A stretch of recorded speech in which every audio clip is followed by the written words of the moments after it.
Okay, Action. welcome back, everybody. Welcome back, Abba. Well, it was a very nice long weekend. Yes. Happy New Year. Yeah, Baruch Hashem, thank you very much. Good year to you too. Yeah. Shana Tova. I saw an interesting quote. I don't know if I can verify it, but I saw it, and I'm guessing it's true. From Shua Brick on Twitter, of Yaakov Kamenetsky Zatzal asks his students what their New Year's resolution was, and in shock, the students asked, "But this isn't the Jewish New Year." Yeah. And the Rav Yaakov responded, "The entire country is using this as a time for self-reflection and self-improvement, and we won't." So I thought that was it was pretty awesome. Yeah. So we had a pretty important episode at the end of last week about Right. Calclores and 24/6 and Yeah. we got hundreds of emails Right. and a lot of even more messages on WhatsApp with different opinions and takes, and I just want to say that we appreciate the feedback. We appreciate the involvement of everyone who emailed us and messaged us, and I'm going to read a couple of them. I do want to say that here we're having discussions and conversations, things that are important that are happening in the Jewish world. In no way do we ever say, well, this rabbi is wrong, the Rabbanim are wrong. That's not our place. It's not something that you'll ever hear us say. But as we learn in yeshivas, when we're learning Gemara, what's the most important thing is to ask questions, because you want to understand things. It's about we're discussing issues here. We're not passing judgment or coming to any halachic conclusions. Yeah. But we're providing people with information that feeds into a thought process, which is a very healthy thing. Yeah. To be able to toss things around, to, as they say, chew it over, so to speak. And I think what it could ultimately lead to is a greater understanding of what's actually going on and why we do things, as opposed to just, maybe there is a time to follow blindly, and maybe there's a time to really understand, why is that not okay? And for example, I saw that there's an event coming up for TAG January 8th in the Five Towns Technology Awareness Group. Yeah. And obviously TAG came out against 24/6 as we discussed. And I saw on the paper that one of the things that they're launching is a music streaming device, an MP4 device. So I would love to know what that's about, because if they came out against 24/6 and they also are having their own device now and their own music streaming app, I'd like transparency. Well, you have to give an opportunity to explain it. I mean, they came out against 24/6. And I don't know if they gave a specific reason, but we speculated here that the reason is that they don't want to make it okay for young people to have such easy access. Maybe a gateway to or electronic media. But there's I'm not accusing anybody of anything, but there's a little bit of traces of dishonesty. Well, if you see that on the paper without really further explanation, it seems like, well, what's up with that? So we definitely want to, we would love for a clarification and explanation of, well, why come out against one platform and app and then launch your own? That looks a little bit. I mean, on the surface, it looks like there's competition. There's a economic motivation for doing something, and. Listen, I published a newspaper for 23 years. I'd love to be the only newspaper, the only Anglo-Jewish newspaper around. Can you imagine how great that would be? But it's not so much anymore because it's hard work. Yeah. So people aren't that much predisposed to running into it anymore. Yeah. But when we came out, then people started seeing that, something's going on there. They said, we could do that. He can do it. I can do it. Yeah. So they started doing it. A very similar situation I was telling you about that's going on in Eretz Yisrael. It's a changeover in the government now. Yeah. Different ministers are switching around. So there's now a communications minister. And one of the issues they want to deal with is the SIM cards and the kosher phones. Up until this point, the psak from the leadership, from the people that deal with these types of things, was that if you need to use a cell phone, and people need to use a cell phone, right? Yeah. You got to be in touch with your kids. You got to be in touch with your wife, with your parents, and so on and so forth. It's not a bad thing to have a cell phone, but you don't necessarily have to have a cell phone that gives you access to the entire World Wide Web. For sure, it can be limited. So they have what they call in Israel kosher phones. I think they have it here too, right? Yeah, definitely. Kosher phones. It's a flip phone. Flip phone. Doesn't do too much. But the new government wants to open up the competition, and they want to be able to. So one of the things they want to pass a law is that enables people to take the SIM card. Why is that a kosher law? phone. Isn't that a product? I don't know, but it's limited. It's limited by law, according to what I understand. I downloaded the story here, and it's they want to be able to allow people to take the SIM card. I think it's on that paper. The SIM card and make it compatible to any kind of phone. So it's basically the what makes the kosher phone is the SIM card. Yes, I guess that's the kishkas. But ultimately what that does, that knocks out a market of kosher phone manufacturers. All right, but similar to what we were talking about banning a music streaming platform because you have your own music streaming platform. Well, we don't know if that's the case. We don't know, but let's say, but it sounds like that is something that has traces of that case in there. And listen, I'm sure we're going to hear from them, from the people involved, and to be able to point out where we're making a mistake. But a similar situation is that they don't want the United Torah Judaism, UTJ, of which Agudas Yisrael of Eretz Yisrael is part of the faction, which is represented largely by Gera Hasidim, by the Gera faction. So they're against this idea of using SIM cards in any kind of phone. Why? It says here, because regarding the calls of the Shas and Degel Torah parties to create competition between a number of kosher platforms, the communications minister, his name is Karchi, has yet to come to a decision.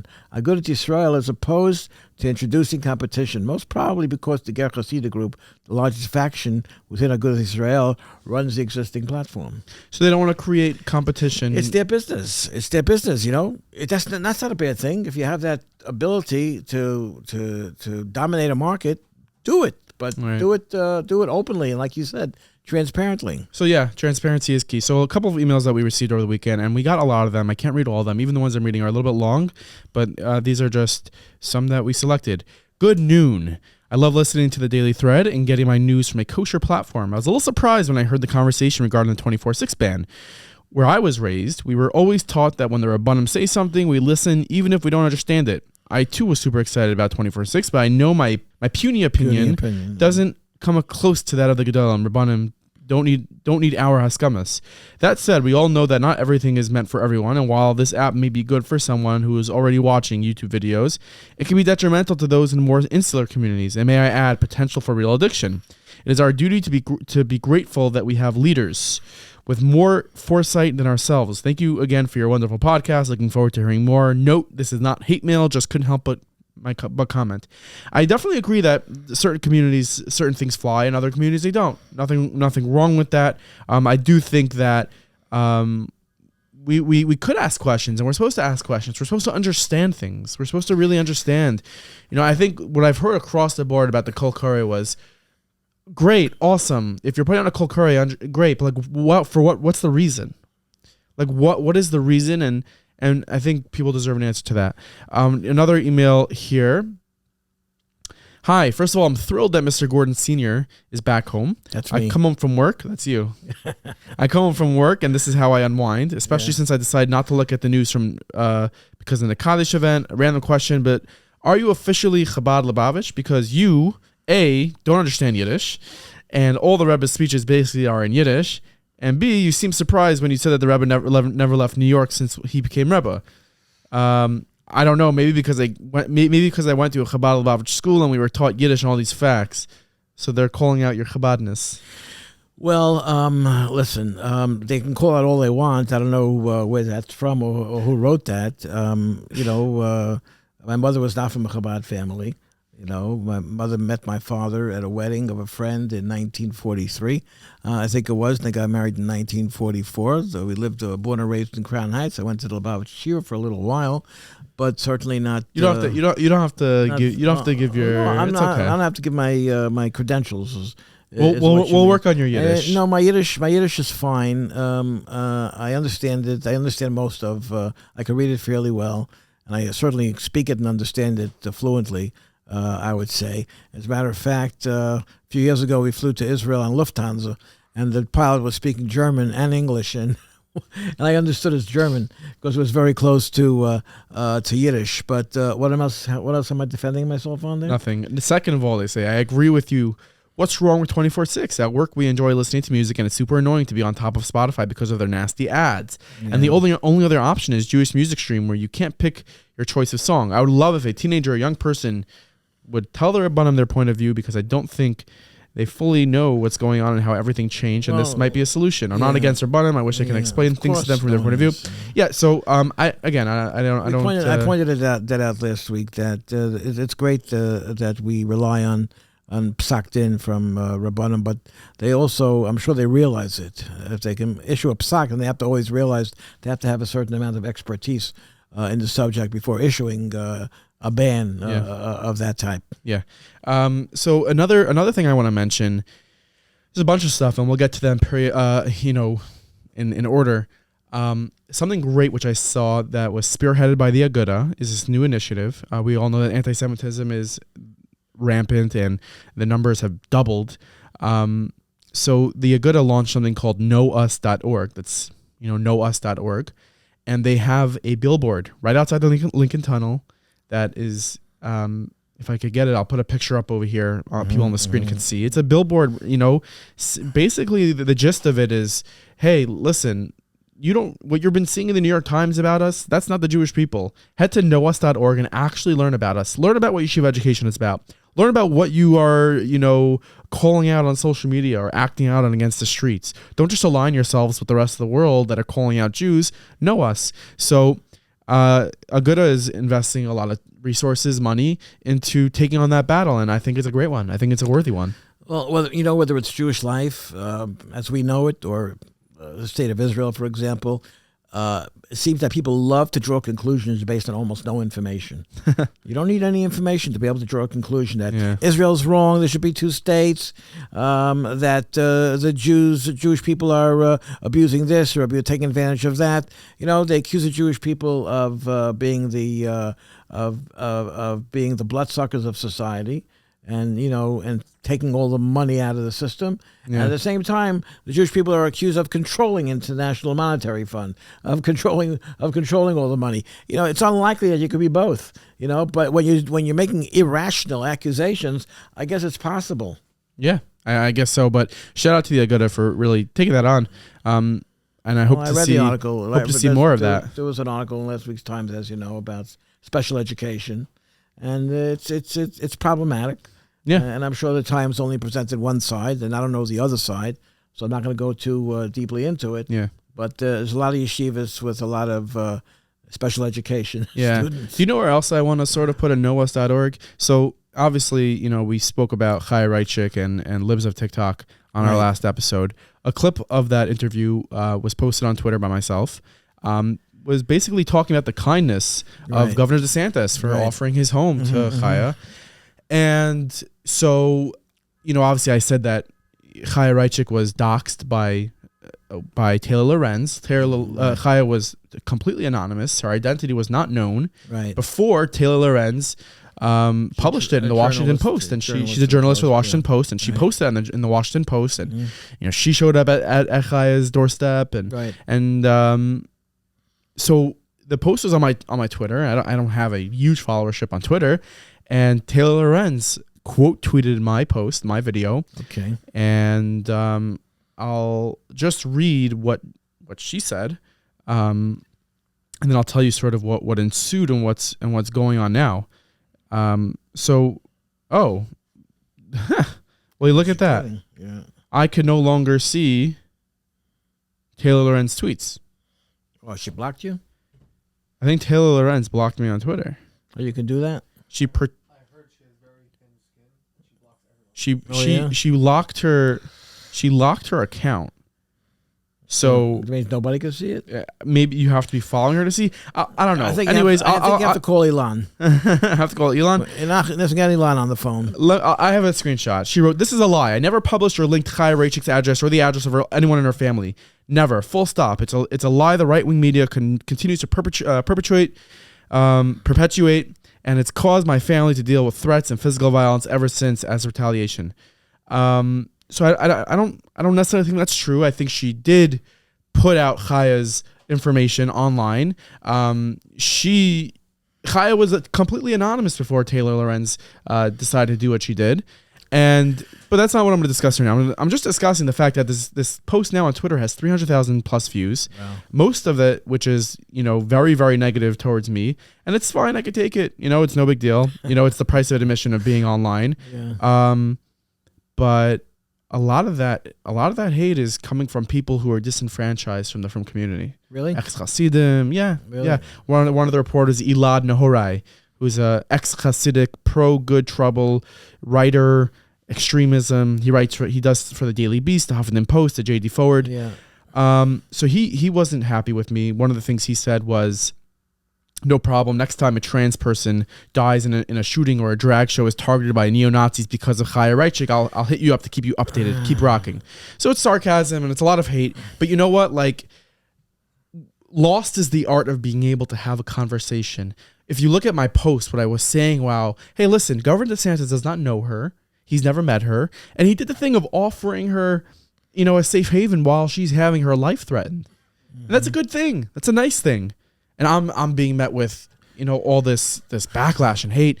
And I'm getting messages from people, are you going to take it down? Are you going to delete it? I don't believe I said anything wrong. So let me just, I think there's another element to all this, which we're trying to take advantage of. I think that I saw the Tucker Carlson interview, as you did, with Chaya Raichik, and I saw the story in the New York Post about her, and she decided to reveal her identity. She decided to embrace the fact that, originally she was doxxed and it came out without her consent, and she decided to lean into it and embrace it. But she's fighting a good fight. She's fighting deviancy. She's fighting unhealthy culture that has penetrated the society in general, and is destroying families.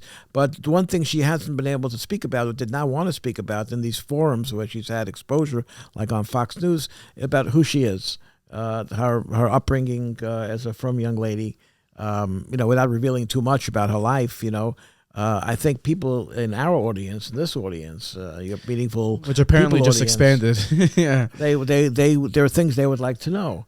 And about her, and become part of the cheering section, and root for her, and know more about who they're rooting for, and know more about her life. So people, but it's interesting because there's a lot of people, Jews, non-Jews alike, that are on both sides of the aisle, and they're saying, well, she's terrible, she's evil, she's causing members of a minority group to be threatened, and you know what, like.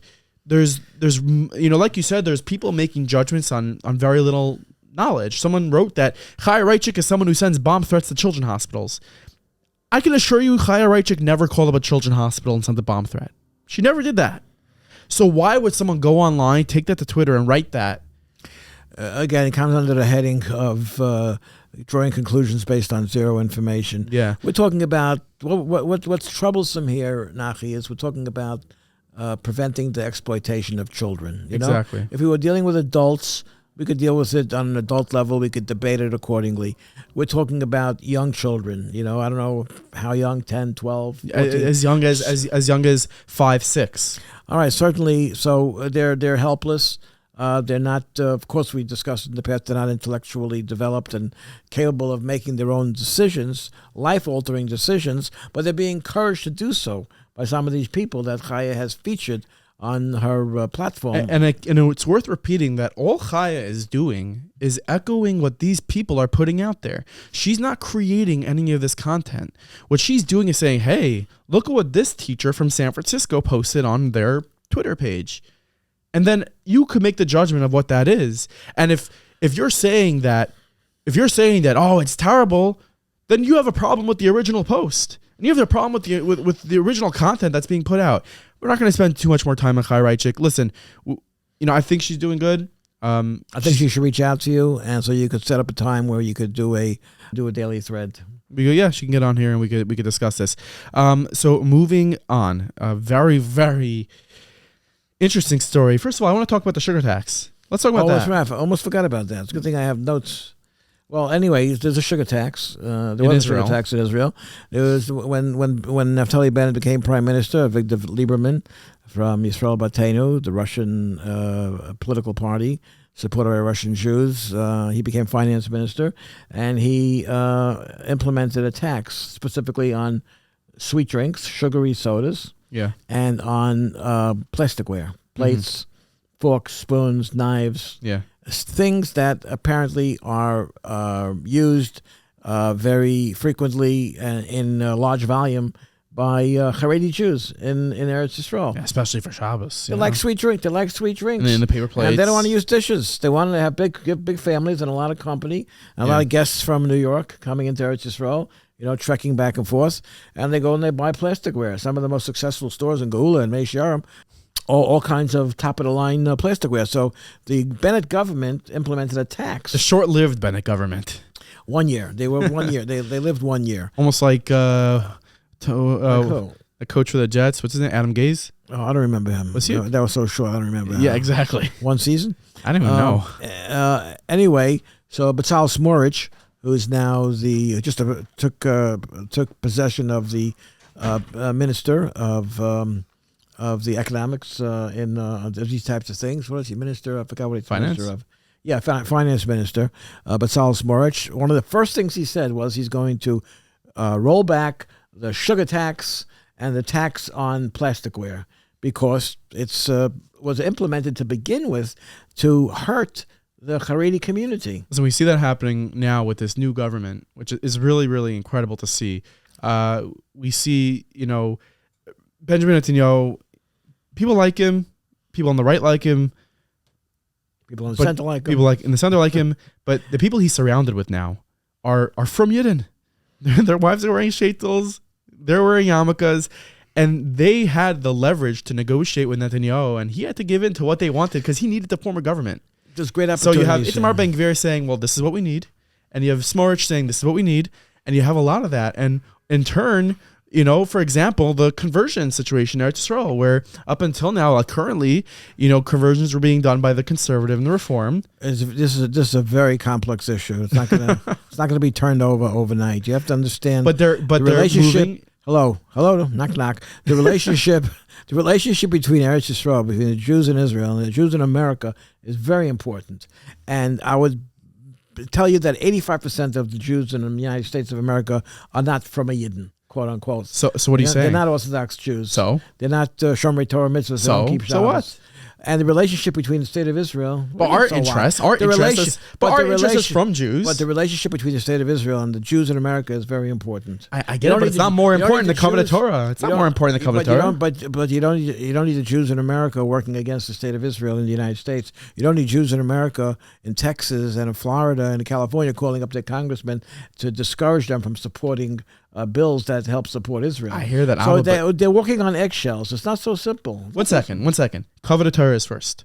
And these things that people like Itamar Ben-Gvir are fighting for, and Bezalel Smotrich are fighting for, these are important issues for the frum world. And it's the first time in Israel's history that we have such a frum government, and it's something to be excited about because Torah is coming first. Okay. And you know what? You're right. No, but you're worried about the practical, the American relationships. Conceptually, you're right. Okay.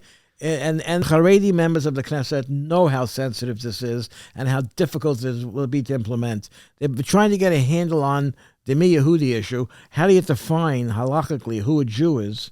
Who should be recognized as a Jew? They've been trying to get a handle on it for 75 years, and they have not been successful. Well, Mirz Hashem, it should be done with this government. It should be done this week. And what's today? Today's Monday. It can be done by tomorrow. Thursday.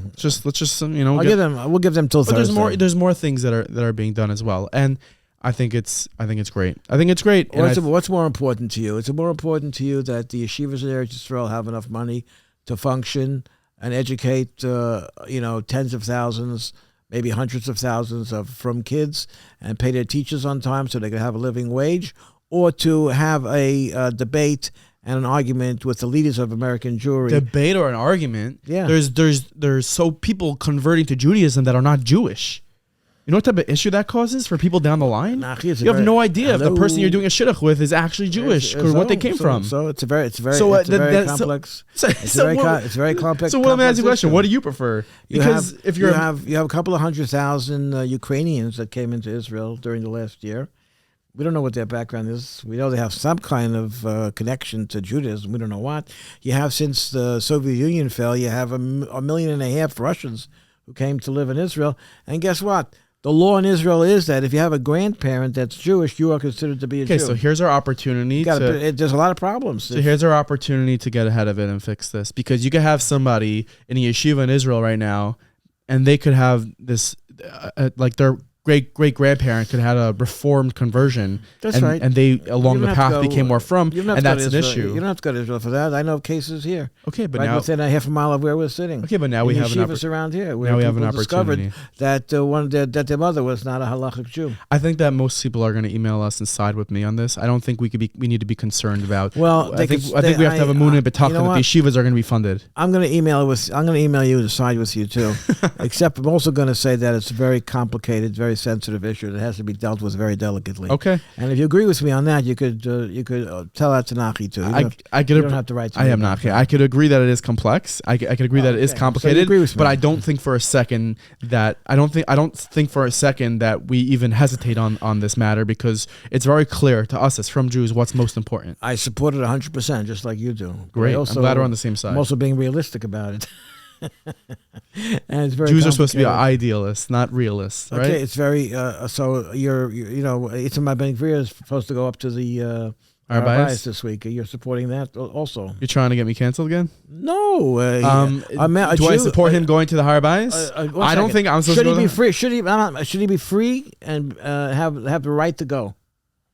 Yes, he should be free and have the right to go. Close my case. I'm not saying halachically. I don't know halachically. No one's asking you halachic questions or me halachic questions. I'm saying as a human being in Israel. As a human being, he should have the right to go. Yeah.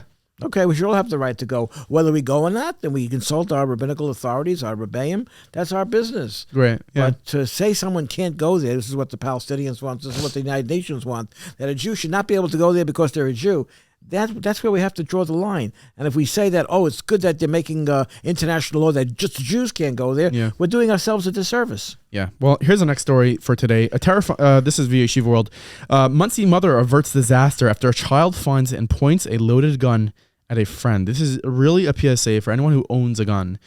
And this is a scary story. And we're saying this to just make sure that gun is locked away. I'm not going to say the address, but somewhere in Muncie, a .22 caliber gun was pointed at another child by a child because he thought it was a toy. A group of children were waiting for their school bus to arrive on Sunday morning when one child found the gun. Thinking it was a toy, he began playing with it, including pointing it at another child. Chazdei Hashem, the trigger was not pulled. The mother of one of the boys, who happened to be outside, noticed what was going on. She immediately sprang into action, telling the child to drop the gun and move away from it. Drop that gun. Yeah, averting a potential tragedy. Chaverim came. Drop it. The Chaverim then rightfully informed the police. The police came, and now they're investigating how that gun ended up in the child's hands. Well, thank God that ended well, and it could have been catastrophic. Thank God the person that ended it probably watched a few police shows when they were kids, so they knew to be able to say drop it. How would they know otherwise to say drop it? I'm going to not take your side on this one. It's very simple. If someone's holding something that is dangerous, what you think? Drop that gun. You don't think they know the language? You think movies created a line, drop the gun? I don't know. I think so, maybe. I don't know. Put the gun away. Lock it up. The final story for today, I think. I got to talk to you about the first text message that was ever sent. Okay, we're going to end off the episode with that one, but let's... Okay. There's a Bracha Jaffe concert. Bracha Jaffe and Chaya Kogan. Jaffe? She's a singer. She's a female singer. Which is very, very popular in the From Female world. Oh, yeah? Okay. And there's a concert that was set to take place January 15th in London, in the UK. Really? And a letter was put out from Rabbanim over there that is saying that it's not good to happen, meaning that people should not go to this concert. Why? And I'm gonna get my hands on the actual. You know what? I don't know. You know who's in charge of we have to tread lightly here. We don't want to. You know who's in charge of these things? The people that produce the letters. You know they say about the United States of America. You know who's in charge of the country? The guy that controls the teleprompter. That George. No, really. That Joe Biden is reading. George Bush. Whatever Joe Biden's reading is put in there by somebody. They're controlling the country. Yeah, but someone's controlling puts out him. These letters. They're controlling. They're controlling the wherever community. It's printed. We really the printer is controlling the people. Perhaps we'll spend more time tomorrow talking about this actual subject. But Bracha Jaffe had a response, and I'll post a video of her response here. Then I'm Bracha Jaffe. I hear what's going on. It saddens me greatly. want the opportunity just to say who I am, introduce myself to you. We sing together. You hear me. You see me. On social media, I share my music, and look how far that has brought us. We have connected. We have connected to kosher, healthy entertainment. I'm a nurse. I have 2 young girls who are growing up in today's world, and I see the pulls and the desires and the need for outlets. And I want women and girls to have healthy kosher outlets. Hashem gave me my voice, and I just started to use it. And I realized how much Klal Yisrael, our girls, need it. They need kosher entertainment. They need to listen. They need to listen to positive, healthy music. Music has a way of pulling us in many directions. Our girls need healthy kosher music, healthy kosher entertainment that will bring them closer to God. So, I don't wish to be provocative. I understand the essence of a woman, Kol Kvuda Bas Melech Pnima, comes from the inside, the princesses of Hashem. Who we are is from the inside out. Role model. I only want my girls to have positive role models, to see that they can use their talents to make a positive change in this world. So join me January 15th. We'll sing, we'll dance, we'll have emotional and spiritual connection. And we only for Kiddush Hashem. I hope to see you there. Yeah, she just wanted to sort of tell her she wanted to say what her intentions are, and she's a frum woman, and she understands tznius, and she understands She wants to sing, right? role of woman, but she believes for frum girls there's an opportunity for connection and an outlet, and they're doing it in a tzniustic way. Am I allowed to ask what's wrong with her singing for a female audience? You're allowed to ask. You don't have the answer to that. None of us have the answer to that. That's probably part of the mystery. I don't have the answer, but I can assume that a lot of emails we'll get are going to say, in some communities it's this, in some communities it's that. We'll do more research on this topic before we delve deeper and get ourselves into trouble. What's the first text message ever in history? Okay, so the first text message ever sent in history was sent last week. Last week? Yeah, last week's Pasha. Oh, so last week, but like thousands of years ago. No, I wanted to bring this up on Thursday, but for some reason I just forgot. But the first text message ever sent was sent once they discovered that Yosef was alive. The brothers in Mitzrayim discovered Yosef was alive, and they worked very quickly to reunite Yaakov Avinu with Yosef Atzadik because they were separated for 22 years, and Yaakov thought that Yosef was gone, that he was ripped apart by a wild beast 22 years earlier, and his attachment to Yosef as the Bechor from Rachel, who was intended to be Yaakov's original wife, and that's a different story from a different parasha. But Yosef sent a message to his father. He sent 3 things back with his brothers. First thing he sent was split pea soup. He sent split peas. Rashi says he sent split peas. Why? Soup part was not. When you go into a store these days and you look at what soups are available, very often it's. I could be. I just was in a place and I just saw split pea soup. Okay, split pea soup. Now, what is this about split pea soup? Apparently a pea, when it's split, it enhances its flavor. Okay, so he sent him split peas, he sent him aged wine, and he sent him agoles, wagons. Now, what was the message that Yosef was sending? He was sending 3 messages. Number 1, he was sending the aged wine because he was trying to tell his father that wine gets better with age. Even though you're an older man now, you're older and wiser, so I appreciate that and I understand that, number 1. Number 2, he wanted to tell Yaakov that he remembers what they were learning when they became separated. They were learning the sugya of Egla Arufa, of an animal or a cow that of a body that's found between 2 cities, and what they have to go through in order to see who's liable for the death of the person. And it involves a whole ceremony with a cow and how to kill the cow and how to determine who has liability. So he wanted Yaakov Avinu to understand that he remembers what they were learning when they were separated 22 years previously. And then he sent him, besides the split pea and the wagons, what's the other thing? The aged wine. What did I miss? Oh, the split peas. The split peas, he was telling Yaakov Avinu that even though we were split apart, separated for 22 years, our relationship is going to be sweeter and more enhanced than ever before. That's the first text message. That was a little. It involved a little bit of labor. It wasn't as easy as one of your WhatsApp groups one of your 500 WhatsApp groups that you are busy with all day long. But it was the progenitor. It was the original message that was sent in that kind of fashion. That's beautiful. I think we have to have an appreciation for that. We definitely do. Were they using Sprint or Verizon? And I don't know. Maybe it was E-Mobile. E-Mobile? Egypt Mobile. That's a good one. Anyways, thank you for listening and watching today's episode of Daily Thread. Make sure to send us any feedback you have. Nothing too harsh. We've seen it all. thedailythread@meaningfulminute.org, or you can sign up to our WhatsApp account. It's free. It's very simple. If you have WhatsApp, you should be signed up to Daily Thread on WhatsApp status. Go ahead and hit the link in our description and send us a message. Of course, we benefit tremendously if you leave a review for this show and leave a rating for the show. So please go ahead and do that. And of course, we will be here with you tomorrow. Have an amazing day.